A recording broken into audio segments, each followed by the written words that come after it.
Hey y'all, just got done with today's workout. Oh man, I got trapped. I feel like I usually am really good at knowing why I wrote the workouts, but as soon as I started putting the camera on myself, I keep getting trapped. I guess trying to show off a little too much for the camera, but I'll talk a little bit about that. Anyway, we've got for intensity and technique, 150 double unders, 50 sit-ups. If you have an ab mat or a yoga mat or just a towel to put under your low back, it'll give you a little more extension at the bottom. 75 kettlebell swings. This should be a heavy weight. 50 sit-ups, 150 double unders. But you'll see a little star next to the kettlebell swing, so we have something tricky. And every time you take a break on kettlebell swings, so every time you put the kettlebell down and stop, you have to do 5 strict pull-ups before you get to go back to the kettlebell swing. So this is going to change the strategies where normal, for me, kettlebell swing strategy is about 7s when there's a lot, because that gives me about 10 to 15 seconds of work, 5 to 10 seconds of rest. It's a real easy rep scheme to repeat just over and over and over again. But this gets you out of that comfort zone, because if you break it up too much, it's adding way too many pull-ups. So you're trying to find that balance. So anyway, let's kind of run through it here. 150 double unders. For the fastest, best people, they'll probably go unbroken on this, maybe mess up once or twice just accidentally. But 150 takes about a minute and a half. So another way you can kind of look at this, if you're not amazing at double unders, is we can take that number down from 150 to 75. But you could also just put a 3-minute cap on yourself and say you're going to do as many double unders as you can in 3 minutes. And then when you get to the second number, you're going to do the same amount. So say you did 87 double unders in the 3-minute cap. Now that number, when you get to, it's going to be 87 to finish off the workout. It's one way to do it. Another way to do it is give yourself 5 to 10 mess ups. And after you get 5 to 10 mess ups, then do the rest of your 150 as single unders. Sit-ups are just consistent. Just go. You hit that failure rep.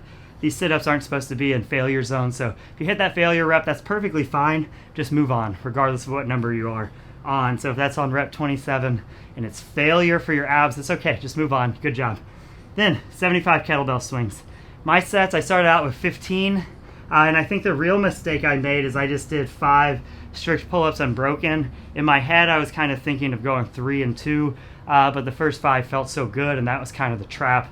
And so 5, my arms blew up, and then on the second set of kettlebell swings, I was only able to do 10 before I just felt like my arms were blown up. Then I did 3 and 2, and then I did about 12 or so kettlebell swings in each round from there on out, doing mostly singles on the pull-ups.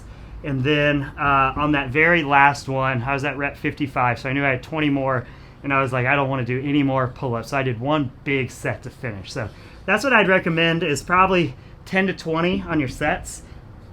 Go super conservative on your pull-ups. You're not really in a rush to get back to the kettlebell swings.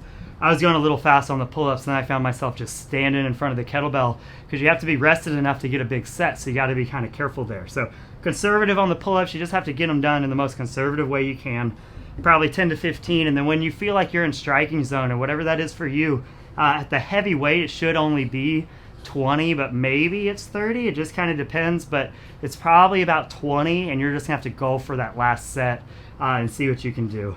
Then when you get back on the sit-ups again, it's just nice and consistent. Double unders, it's same kind of deal.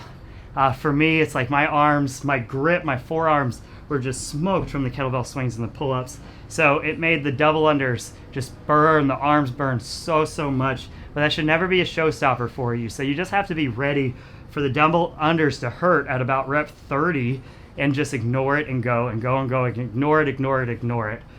So just big sets no matter what it feels like. I took 14 minutes on this one. So we're going to throw about a 22 minute time cap on this one, something like that. And really it's just dependent on how good you are at the jump rope. And then if you're choosing that kettlebell swing weight appropriately. It should be a weight where if you had to, you could do 30 in a row. And usually what that feels like is when you do 5, you're like, 5's easy, but you're also like, ooh, that's pretty heavy.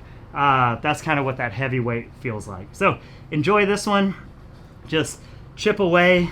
It's figuring out that strategy, and it's big sets, but not max sets on the kettlebells, and just be real conservative on the pull-ups. You don't need to be in a rush there. All that does is make you kind of wait around on the kettlebell swings.